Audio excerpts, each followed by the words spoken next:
আপনি কেমন বুঝলেন? না জমলে আপনার রাগ উঠতো, রাগ উঠলে দেয়ালে পেরেকের সংখ্যা বাড়তো, তা তো বাড়ে নাই। তাছাড়া যেভাবে টাকা পয়সা গুনতেছেন। আসলে পেরেক মারতে না অনেক কষ্ট হয়।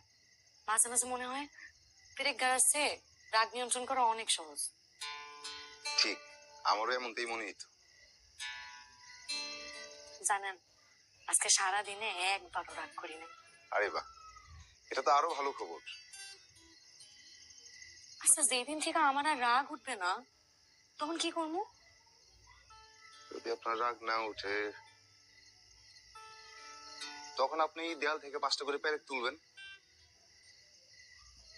মানে এতদিন দেয়ালে যে পেরেক গাড়ছি, এরপর থেকে যদি রাগ না উঠে তাহলে এই একটা একটা করে কি তুলে ফেলবো? ঠিক। কি হন, এটা তো আরো কঠিন কাজ। তুইলেই দেখেন না, রাগ উঠার চাইতে সহজ।